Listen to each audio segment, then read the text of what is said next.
All units stand 3. It now appears as though shots are being fired. All officers use caution. It has been confirmed. Suspects are armed and are firing at police.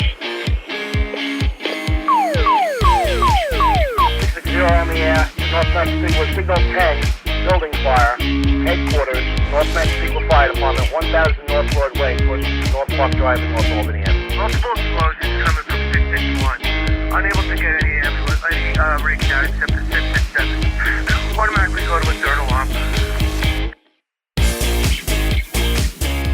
Hey, my name is Phil Lichtenberger, and this is Scanner School. We teach you everything to know about the scanner radio hobby. This is session number 218, and we have a special guest on the podcast today to talk about using multiple scanner radios and how they use multiple scanners.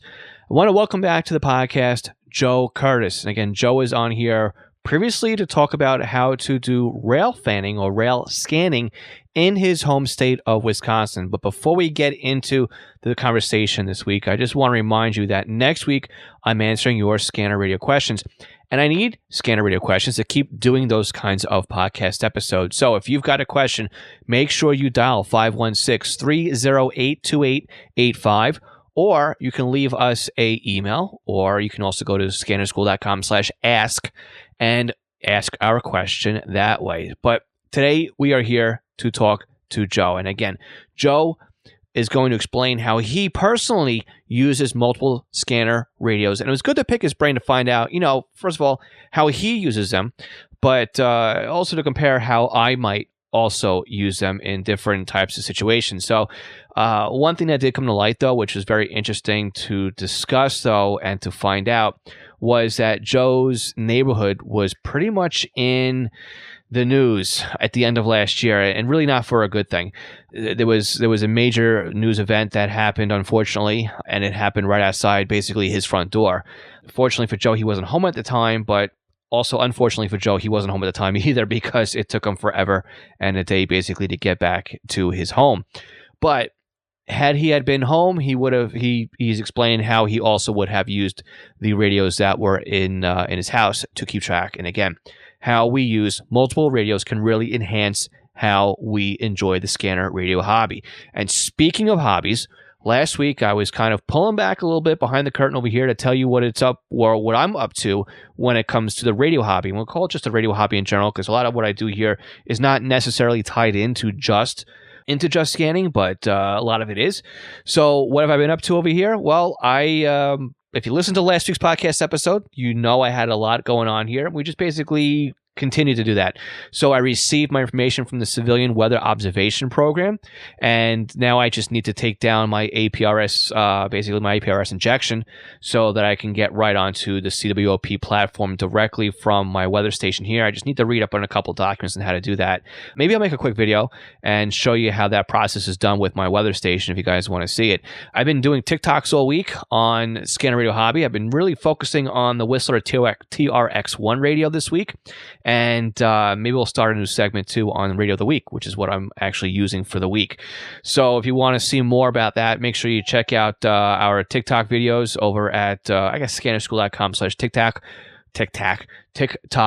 And we have the same type of content, trying to put the same kind of content over on YouTube Shorts and also our Instagram Reels. So if you follow us on one of those platforms, you should get that as well. Also, what we're working on over here is just continuing to play around with the MMDVM hotspot we set up for DMR. And just to backtrack again a little bit too, talking about the APRS injection with my weather station, just want to take note too that Bob Bruninga, I really just butchered his last name, which is a shame because he just passed away. And Bob, it was WB4 APR. He was basically the godfather, the inventor, or the architect of the APRS protocol that a lot of us use to send out bulletins or information, even do tracking events and stuff like that over packet radio in the amateur radio network. So Bob was very critical to a very big part of the radio hobby. He was 73 years old, and he certainly will be missed. And he leaves a very long legacy behind him. So if you haven't checked out APRS, I definitely recommend you checking out if you're an amateur radio operator. If you're not an amateur radio operator, also check out APRS because it's fun to play around with on the receive side. If you want to learn more about APRS, check out aprs.fi to see what kind of information is being beaconed around you at all times. It's pretty cool to see what's out there. But again, I've been playing around with my MMDVM hotspot. We've been playing around with a little bit of DMR. I actually just keyed up the radio today, so I'm officially back on the air, which is really cool. And don't forget, too, if you've got a TGIF hotspot, you could check out their Scanner Junkies. That is the third Sunday of every month, and Kenneth Fowler operates that as well. You can find out more information over on our Discord server or over on their Facebook page, and we'll make sure we post an update to there as well. So with that, we're going to jump right into the interview, or I hate saying interview, the conversation with Joe in just a second. Now, before we get any further in this week's podcast, I want to take a few minutes to thank our Patreon supporters. Now, Patreon is an affordable way for you to support the podcast and our upcoming expansion into YouTube for 2022. So think of Patreon as the PBS model of helping out Scanner School. For a monthly or yearly donation, not only do you help support the podcast, but depending on your donation tier, you will receive certain benefits. The most popular benefit tier being our $5 a month or the $51 a year tier. It's the same tier. We just discount if you can pay us over a year. Now, this tier offers the podcast and YouTube videos early, and also you receive a free Squelchy pack of stickers, several discounts, and access to our monthly live Scanner Radio Roundtable discussion we hold monthly on Zoom. Oh, and by the way, most of the Patreon levels also get a special version of the podcast that does not include the middle advertising break in each episode. Now, find out more about Patreon and our supporting tiers by visiting scannerschool.com/Patreon. I'd also like to take a moment here and thank all of our Patreon supporters. Alan Gonzalez, Arthur Heron, Bill K., Brandon Sammons, Brian King, Buzz Gold, Chris Paris, Craig Harper, Dan, Dave Pasco, David C., Denny Crotty, Ed Walsh, Edward Bramlett, Glenn Wright, Greg Johnson, Guy Lee, Jack Haycock, Jacques Barry, James Broxton, James Felling, James Peruta, Jay Reed, Jeff Block, Jeff Chapman, Jeff McLeod, Jenny Taylor, Jim B., Jim Heinrich, Joe Curtis, Joe Kordoff, John Keel, John Sweeney, John Goldenberg, Joshua Robb, Ken Newberry, Kenneth Fowler, Kevin Zwicky, Lenny Bauer, Les Stevenson, Lloyd R., Mark Beebe, Mason Kramer, Michael Gorman, Michael Kroger, Mike Lopez, Nicholas Stenger, Paul Teal, Paul Seish, Randy Cummings, Randy Lee Wright, Raymond Hill, Ronnie Bach, Sal Marandola, Scott Lefgren, Tim Mazza, Ted Glendy, and William Arcand. Hey, Joe, thanks for coming back on the podcast today. Really appreciate you coming back here for a second time. And again, today's topic is completely 100% your idea. So I really appreciate you coming here and bringing this topic to the podcast today. You're welcome, Phil. I'm more than honored to come back on the podcast. So just as a refresher, you were on podcast 112, which was rail scanning. So we know that you are big into that. But just for anybody who didn't listen to that podcast episode, why don't you run through a real quick summary of what it is that you do with the Scanner Radio hobby and the stuff that you enjoy monitoring. Yeah. So my name is Joe Curtis. I am a ham radio operator. My call sign is KD9CXU, Kilo Delta Niner, Charlie X-ray uniform.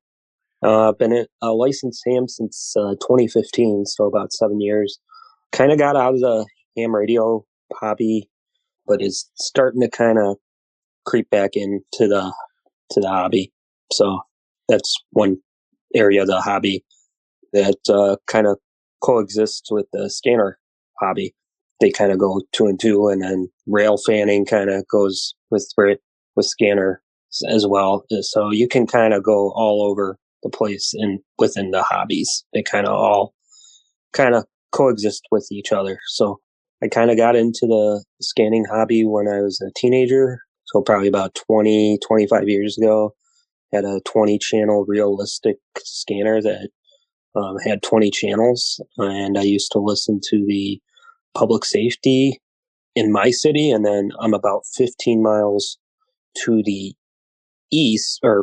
west of the city of Milwaukee and Milwaukee County. I live in Waukesha County. The next county over is Milwaukee County. And Milwaukee used to be on a UHF system for their police analog. So the 460 range, they had about 15, 16 channels, and it was always hopping. Busy things going on all the time. And that kind of intrigued me into listening to the police and then the fire and then my local municipality, which was on VHF at the time. And then kind of got out of it for about a year or two because then our county as a whole went to Type 2 Motorola Trunks 800 system. And then I didn't really have a scanner at the time. And then finally I got enough money saved up and bought a Pro 94, a Radio Shack Pro 94, and then a 2052, I believe. So yeah, I've been in the hobby for quite a while, and a lot of things have changed. Yeah, it sounds that way. I mean, being in probably at the same time frame, I got in. I don't know. I mean, I always had a scanner in the background, but getting the ham radio hobby around 92 or so. But yeah, a lot has changed. Even you look back at just the technologies have changed and where people are and the different systems that they're on. I mean, when most likely when I started with my dad listening, before I was old enough to really know what I was listening to, I'm sure that our local county PD was on, I think it was 37 or 39 megahertz.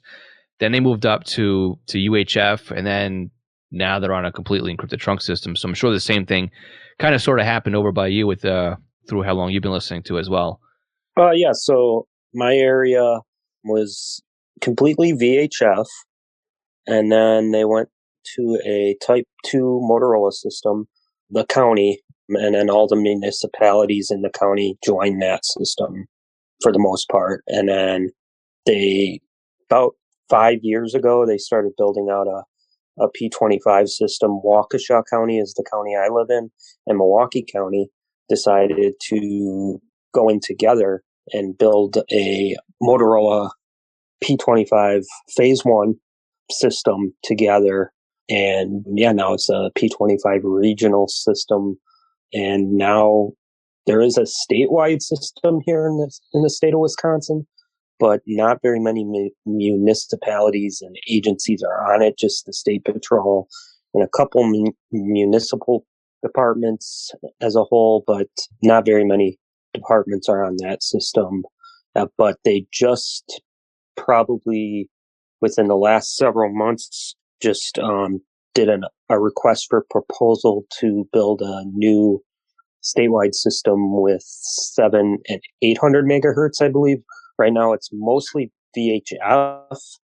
And there's kind of an interesting thing with the state of Wisconsin, what they did with the statewide system.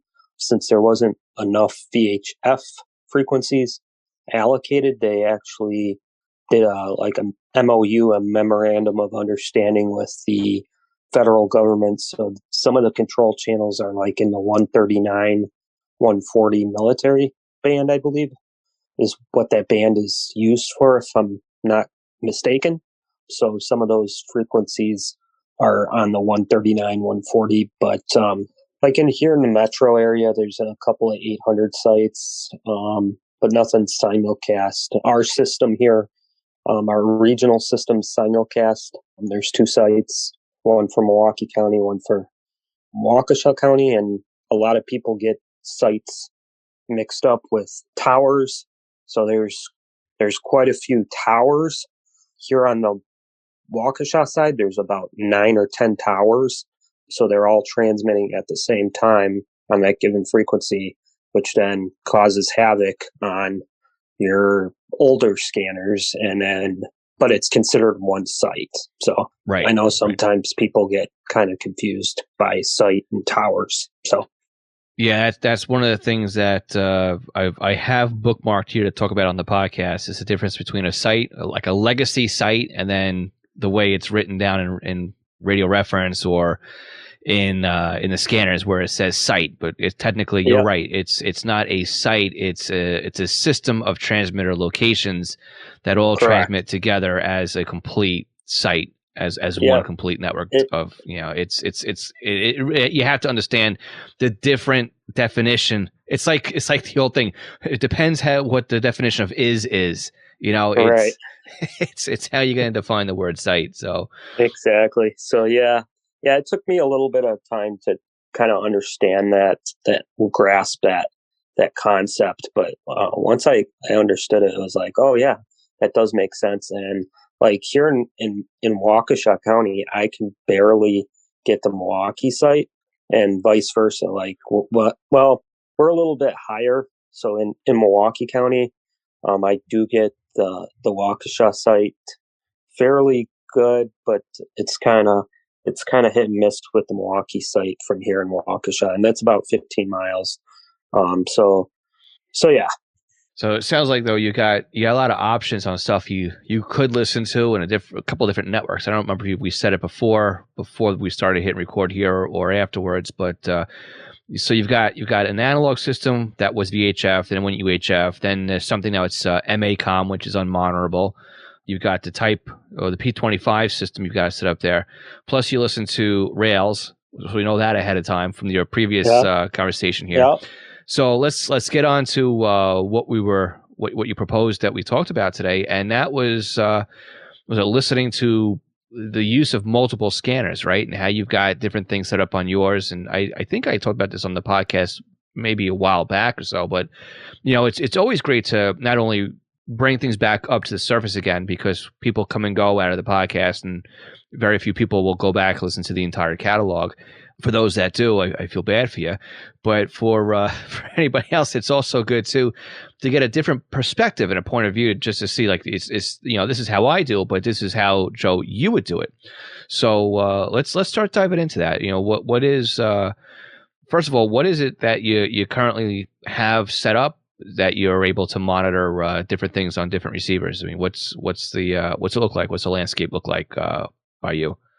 Yeah. So yeah, definitely. There's a lot of different systems here in southeastern Wisconsin. So, which I mean, if you have one scanner and that's all you can afford, that's fine. You know, it's a hobby, so you kind of grow with it, and you know, as you kind of grow, you can add more radios. And I've been at times where I've gotten rid of some of this stuff, and I kind of wish, I wish I didn't get rid of that, you know. So, but I have a Unication G4 that primarily I use for public safety. So here in my area, where the fire and police are unencrypted, which a lot of areas, unfortunately, you've gone over it. What happens when my agency goes encrypted? Well, you try to find something else to listen to. But here in my area, both police and fire are unencrypted. So some of the tactical, the talk around channels, the sensitive stuff is encrypted. There are a couple agencies in Milwaukee that are encrypted, university, police department, and mostly all the sheriff's department talk groups are encrypted, except for like the main highway patrol. They patrol the freeways and stuff, and then the airports, they patrol the airports. So that those two are unencrypted, but most everything else is encrypted on that. But mostly everything else is in the clear. So I use that Unication G4 to primarily listen to public safety. And then I do have an SDS 100, which is kind of my go-to scanner, where I have a little bit of everything in there. I usually listen to my county on that. If something big happens, then I have both the Unication and the SDS 100. And then I have a BC 125AT, which is a basic analog scanner that I listen to analog transmissions. Actually, here in southeast Wisconsin, we have quite a few counties still in or the surrounding area that are still analog. The county west of me, Jefferson County, is all analog. So they're still on an analog VHF. The county kind of southwest of me is on a UHF for fire, and then 800 for the sheriffs and police. The 125 AT can't get the 800 band on there, but I can get the UHF. The county south of me has VHF for police, but they probably will be going P25 conventional soon because Racine, that's Racine County. They're the large city of Racine is P25 encrypted conventional. But so yeah, there's a lot of different systems around me that I can listen to. So. Right. And when you say analog too on that, right, you're talking strictly conventional analog, obviously, because the 125 won't do trunking. And that's something we got to touch on too a little bit, right? So you can have digital trunking and you have analog trunking. And analog trunking is starting to become the dinosaur. It's really everywhere you look it's getting phased out left and right. So which makes a lot of sense because you've got more frequency use or trying to think of the right way to say here, more spectrum efficiency. And you can double up your capacity once you roll over to a digital network. So exactly, so you got just the three then, huh? That's it: the G4, the SDS 100, and the BC 125 AT. And then I do have an Anytone DMR HT for my ham radio. I did have a couple of Yaesus, but decided to kind of part way when I got out of the ham radio hobby about 5 years ago. So then I just got a HT just now. And then a lot of times you'll see people come and go in the hobby, as life, we all have life events, and I had kids and a wife and stuff. So my hobby kind of got put on the back burner. So I kind of got out of the ham radio hobby and still kind of listen to the scanners. And now I'm starting to kind of get back into the ham radios as I have time. So. Right. And that's always the great thing about the hobby too, right? It's always there when you're ready to come back to it. So that's the way I look at it. So, but I like the way you set things up here, right? So again, to summarize, you said the G4 is for public safety and P25 trunking that you have in your neck of the woods up on the 700, 800. Your SDS, right? That's your go-to scanner because it's the most flexible scanner you have or the most flexible radio that you have on this list here.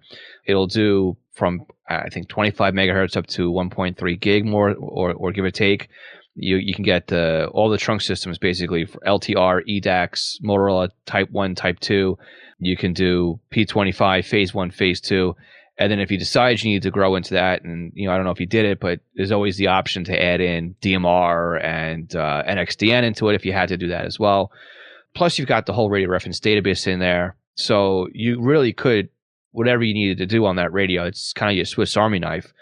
And then we go back to specialty radios, right? And we can say, well, the 125 AT, well, that's just analog. No, it's a specialty radio, right? Because it is analog only. So you only have certain things in there. And I think it's only 500 channels. So to grab that radio, right, you're really limited. You can't put everything under the sun in there. That's analog. So, and again, having that Anytone now saves you because instead of putting in ham radio into the BC 125 AT, or tying up memory channels in there, now you've got a dedicated radio. So you're really starting to, and again, just because you have all these four radios, well, more or less, I was going to say, it doesn't mean you can't duplicate or triplicate or even put through all of them the same things, but you can't because the G4 won't do what the 125 can do and the 125 won't do what the G4 can do. And so you have your bases covered here as far as what you can do with them. So on a typical day, right? How are you using the radios? I mean, do you have them all on at once? Or are you just picking one radio for 90% of the time? Or what is when you do have some free time away from the kids and work and the wife and everything else like that? Let's look this way. What on your day to day when there's daily chaos going on in your life? What radio or radios do you normally have turned on in the background or foreground? Usually I have my 125, the G4, and then if I'm out and about, usually my SDS. But my go-to scanner is my SDS, and then usually I'll have my 125 if I'm listening to or interested in going out, like watching trains. If I'm going out watching trains, that's my train. That's basically my train my train scanner for rail fanning is my 125, but might change once I get my Anytone programmed. I might put some of the rail frequencies in that, since it's going to be a little bit more sensitive, since it's got a better receiver in it. So I might make some changes there, but we'll see. It's just kind of experiment. What works best for you might not work for someone else, but yeah, and that's just part of the hobby, just having fun and experimenting, changing things. So yeah, that's what I like to do. And then sometimes I'll be in the mood to listen to some business traffic. We still have a couple of LTR systems in the area, so I'll throw that on the SDS 100.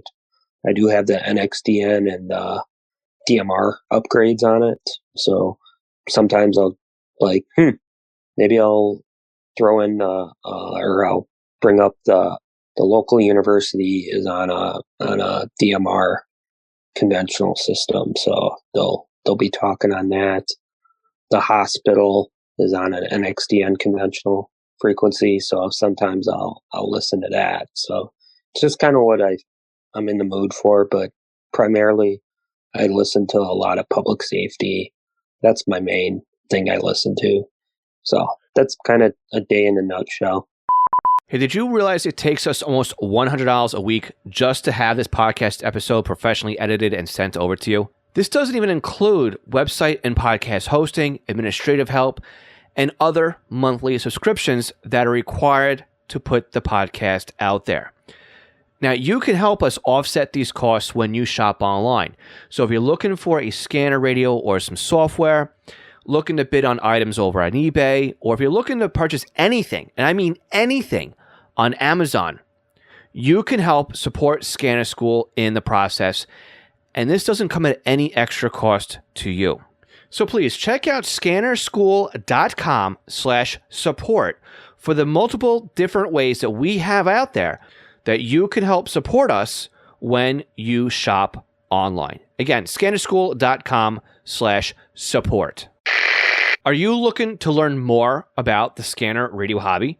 We currently have courses on how to get started and up and running with software-defined radios and how to turn your SDR into a fully functioning scanner radio. With free software, you can see more and do more with trunking than ever before. And with new courses scheduled for the upcoming months, our offerings will be expanding into both Uniden and Whistler hardware and software. Check out our courses at courses.scannerschool.com or by looking for the link in this podcast description. National Communications Magazine is your personal library of scanner, CB, GMRS, FRS, MURS, and two-way radio articles written by the best minds in the business over the past 3 decades. Your NatCom personal online access account allows you to download the newest issues of America's hobby radio magazine, as well as back issues too. Visit natcommag.com to download your free sample issue and sign up today. Did you know that a pager can make a great addition to your scanner radio collection? And even if I didn't own East Coast pagers, I still have one or maybe a couple of pagers as a part of my scanner radio setup. This is because a pager can be used to just monitor your local fire department or your regional departments, and if you set it up correctly to alert you when the tones are sent over the air, then the pager will remain silent until you need to know what is going on. This frees up your scanner to monitor everything else that's going on besides your local stuff, or can prevent you from missing the local stuff because your scanner is busy doing other things.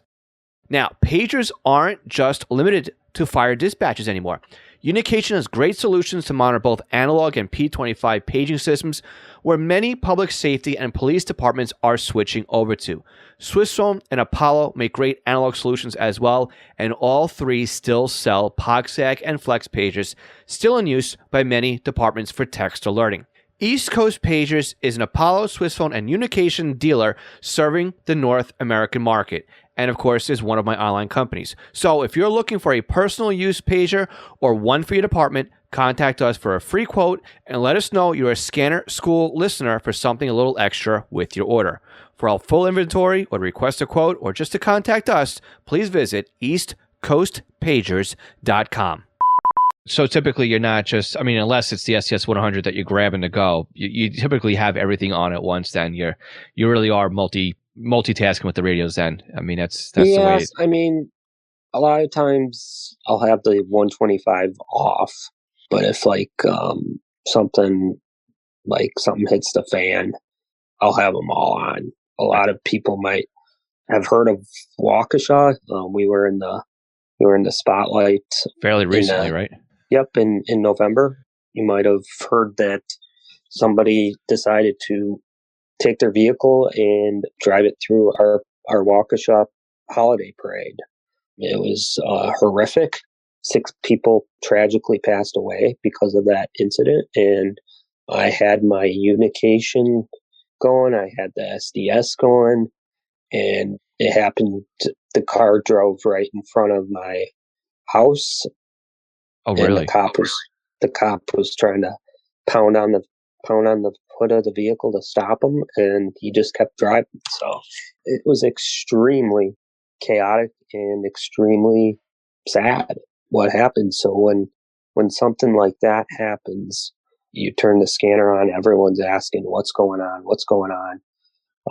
Somebody hit or if someone had drove through the parade. And so it was insanely chaotic, but very well organized by the police and fire departments. So Right. And it's interesting. 'Cause when I heard about that on the news, I was wondering, how close you were to that, because we've talked in the past, and I'm thinking to myself, it's got to be a big place. Chances are that it wasn't near you, but to find out now that it basically went down your street, that's a little close. yeah, it was extremely close for comfort. You never Yeah. think that that's going to happen here. You always hear about things happening in other places, but for it to happen in front of your eyes and on the street that you live on is extremely.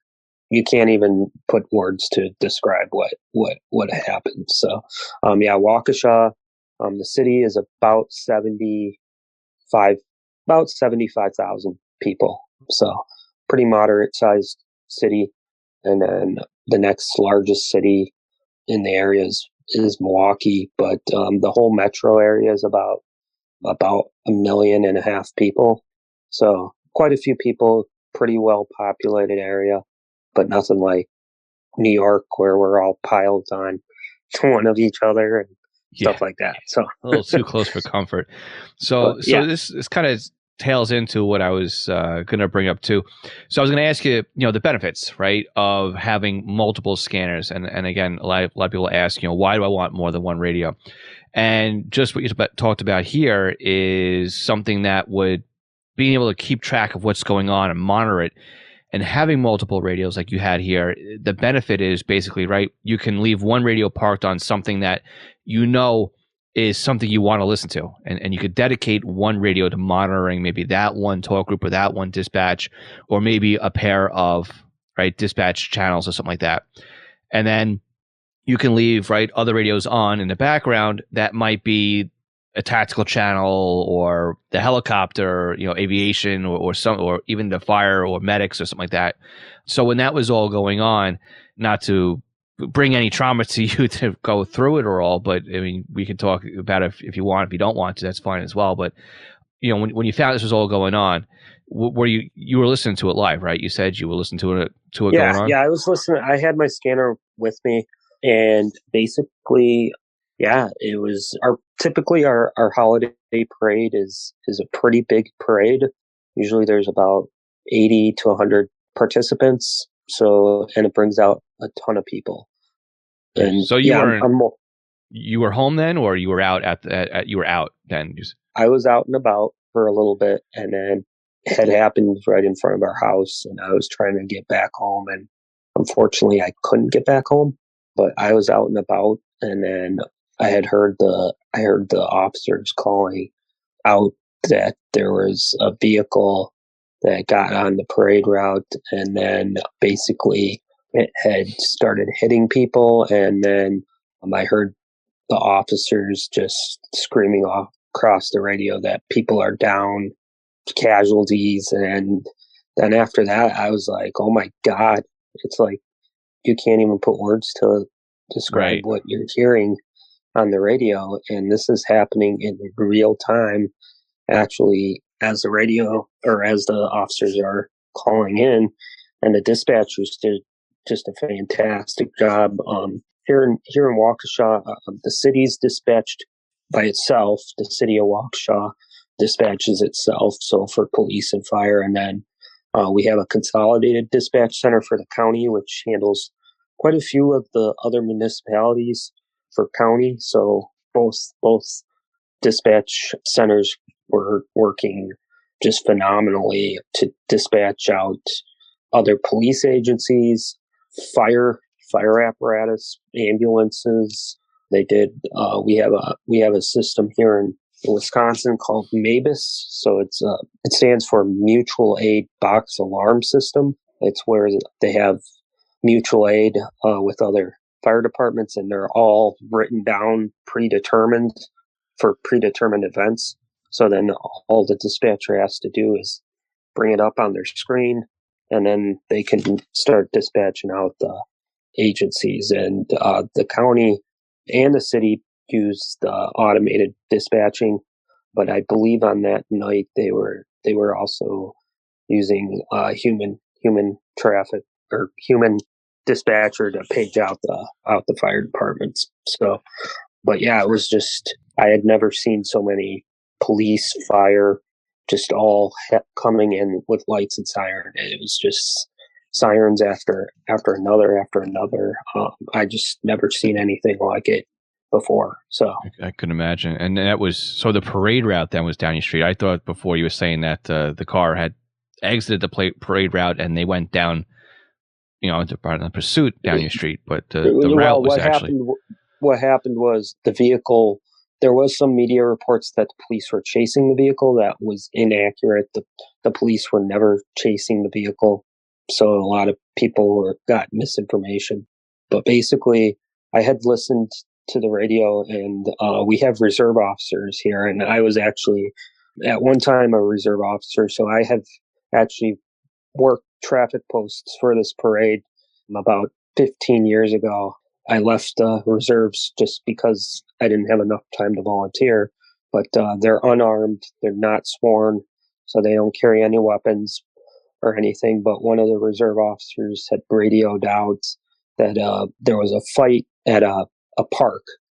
We have a river that goes through the city, the Fox River, and there was a fight, and basically this person fled that fight and went around the squads, and right in front of my house is where they stage the parade route.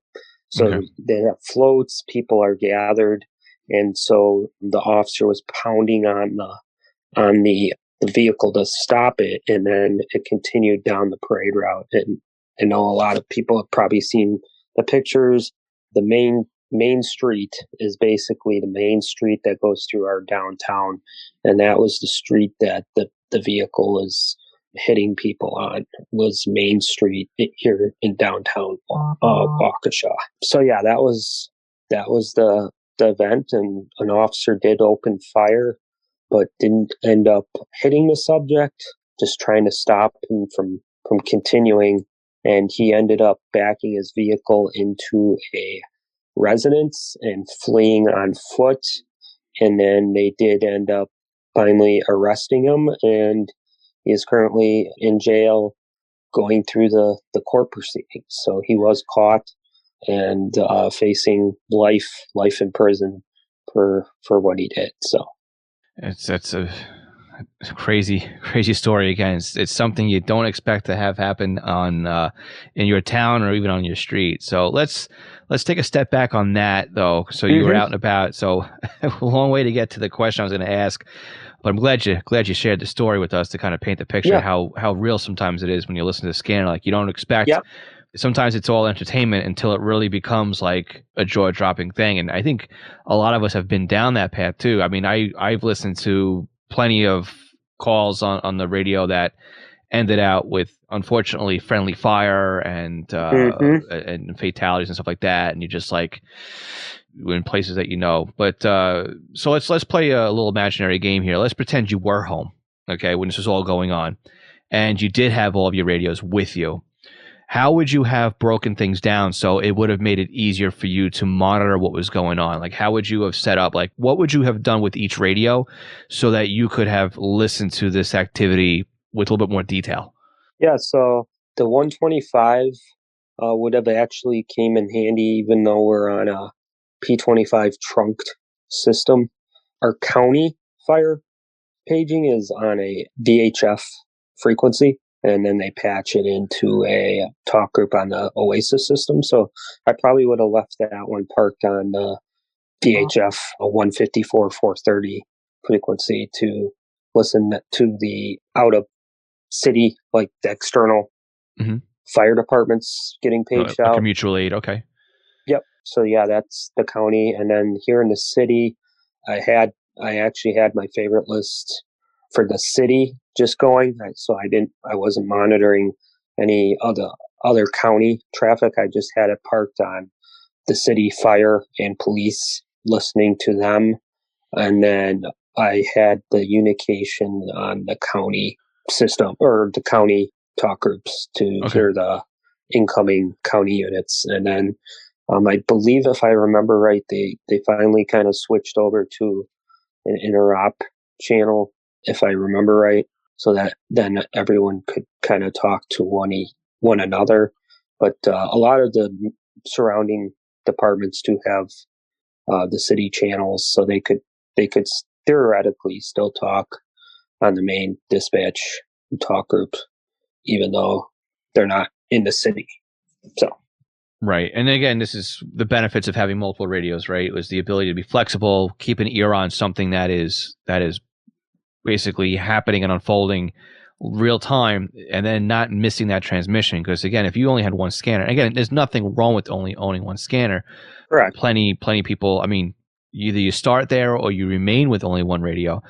And once you, like I said, once you put that radio in scan, the chances of missing a conversation or a transmission or something urgent that goes out over another frequency increases, especially when that scanner stops on another transmission.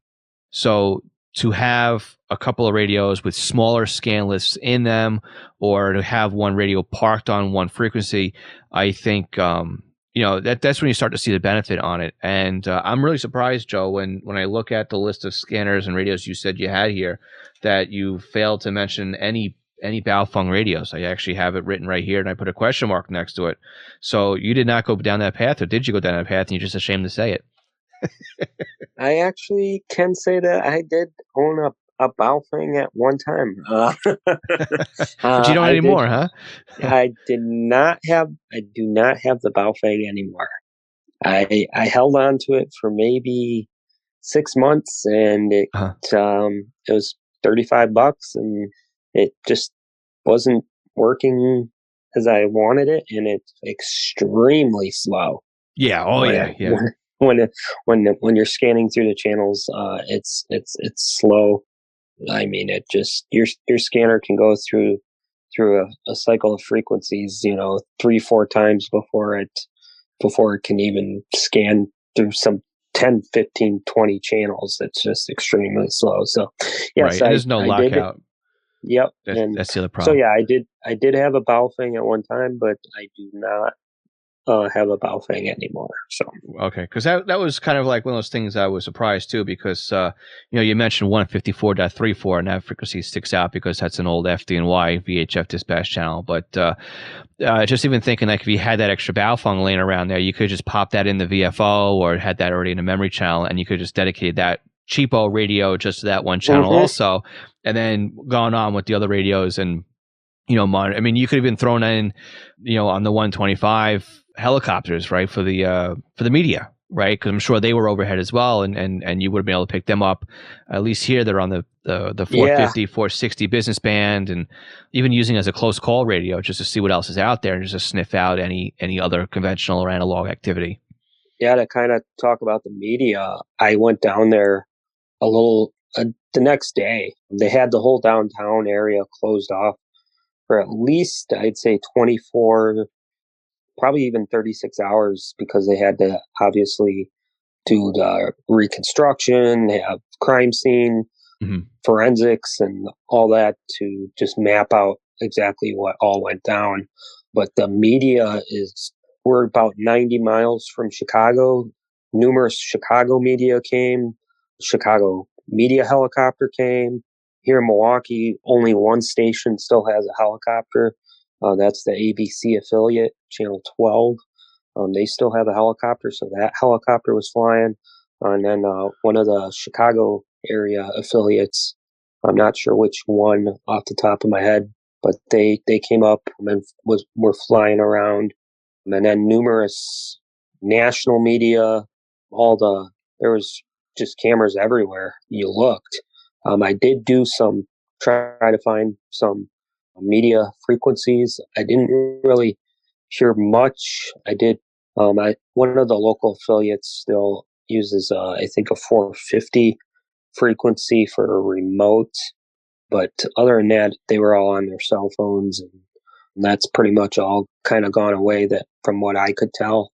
But yeah, the media was it was. I've never seen so much media in my life. So Yeah, well, you had national attention, so that also yeah, adds into it. So yep. very, very, very interesting, RF environment once you have all those people swarming in. I mean, it gives you an opportunity to pick up things you normally wouldn't have Mm-hmm. picked up, and Correct. also gives you the opportunity to reflect back on it, going, I should have listened to that, or I should have found out this, or I could have looked for that. Mm-hmm. There's always those coulda, woulda, shoulda. So Yeah, there's been a couple of incidents that I did do some kind of, I'd say I wasn't a stringer because I didn't sell the photos, but I did submit some of the photos from some previous incidents here in Wisconsin. We did have a mass shooting about 10 years ago at a Sikh temple.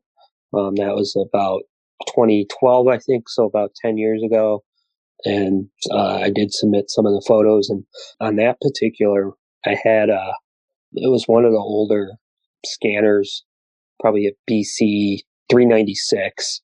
I did have some channels in there, and I was just doing some searching when I was in my vehicle, and I actually heard some of the federal, because the FBI was investigating that, and I heard some of the federal stuff for that, and that was kind of like, oh wow, kind of your eyes popped, and like, wow, this is actually pretty serious. And yeah, that incident, I believe, yeah, it was all over the news. But yeah, so you just never know what's going to happen, and the scanner actually became a lifeline tool for my family. I told my wife and my kids to get in the house, lock the doors, and because they weren't sure where the suspect was at the time, so they had SWAT teams looking for him. So it was a good 2-3 hours before they were able to give the all clear and tell people that they could come back out. So it became a kind of a handy tool for knowing what was going on. So right, I've heard kind of stories like that before too, right? Where the scanner at least gives you the heads up that it's time to stay in and seek shelter, basically. So definitely a twist and a turn here, Joe, on what I was expecting to talk about. I was expecting more to stick on, like, how you had multiple scanners set up, and here we are going mm-hmm. down this little tragic path of of, of what's been going on in where you are. So, is there anything else that you want to bring up or talk about when it comes to using multiple scanners, or any tips that you have, or anything else, or suggestions before we part ways? Yeah, I mean, just if you only can afford one radio, that's fine. I mean, this is a hobby, and that's what I treat it as. I'm having fun listening to different things, and you just kind of go with the flow. And I do a lot of searching as well. I didn't bring that up, but I like searching for new frequencies.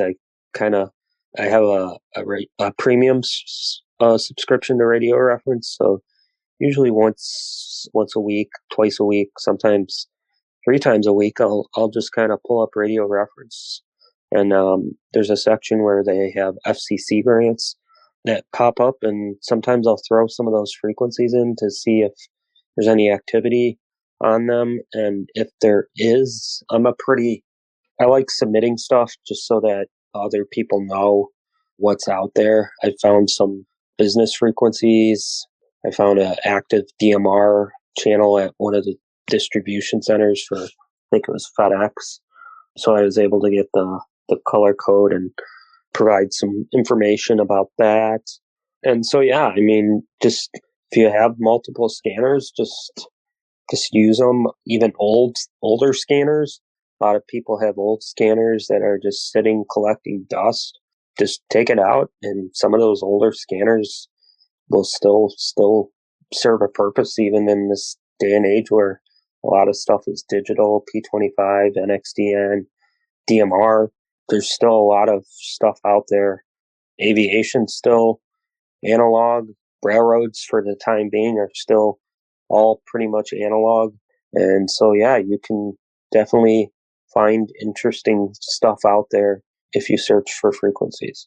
So. Exactly, and that's where the secrets are. The secrets are always in the searches. So that's and again, that's part of the hobby that to me is one of the fun pieces. And again, we're not even talking about like, when you search, just put the radio in the search mode between certain things, but even going through a trunk system and searching out new talk groups or radio IDs. I mean, I like to go in there and I like to document everything. And I know there's another listener out there, Glenn, who I have a lot of conversations with over on Discord and through Patreon. And Glenn's the same way I am. It's he got a brand new trunk system and he went right to it. He's what's on the system? What radios are out here?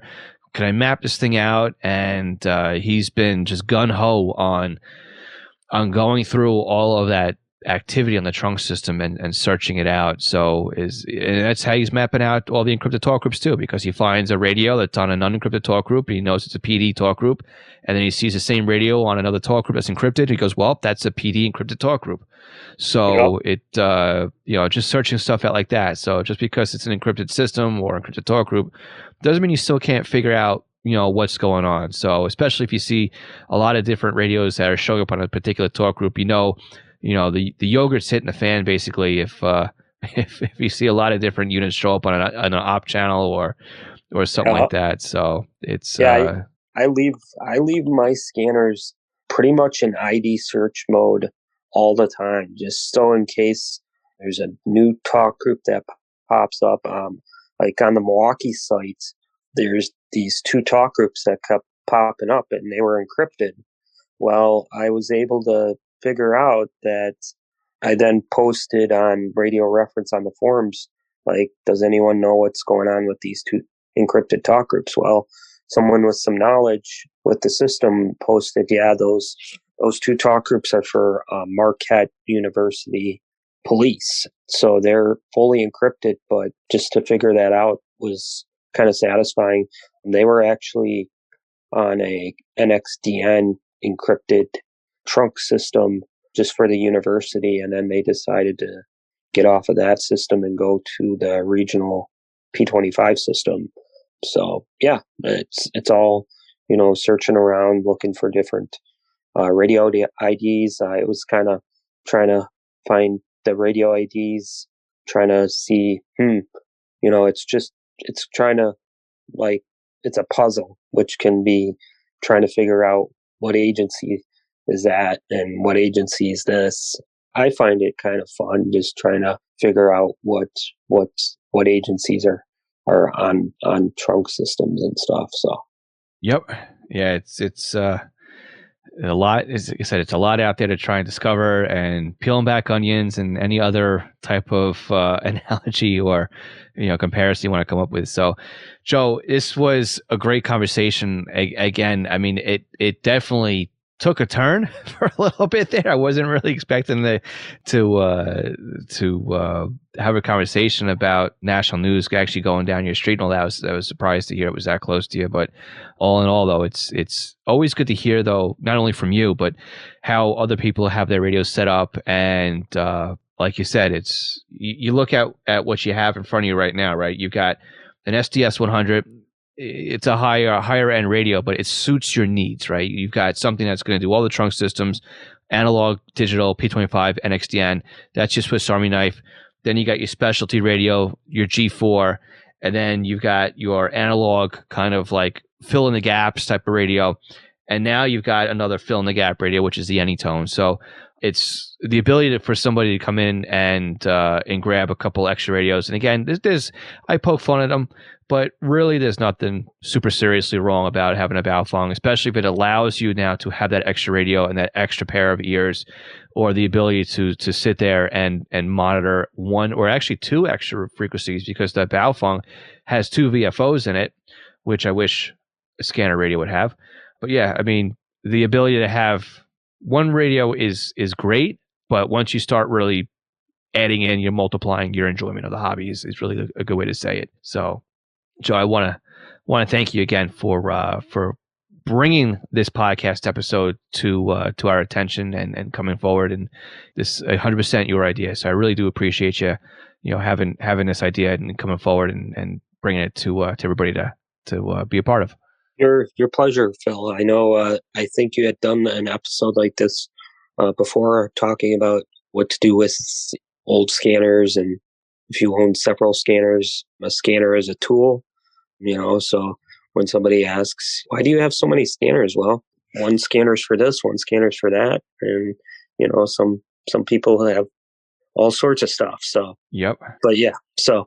It was my pleasure to talk about this subject, and I hope to maybe be on the podcast again another time. So yeah, well, anytime you want to come back, Joe, the door is always open. And again, just do it the same way you did, right? Just go to the website, click on Be a Guest, fill out the calendar, and here we are actually a day later. You filled it out last night, and here we are. So again, Joe, thanks again so much for being a guest on the podcast today.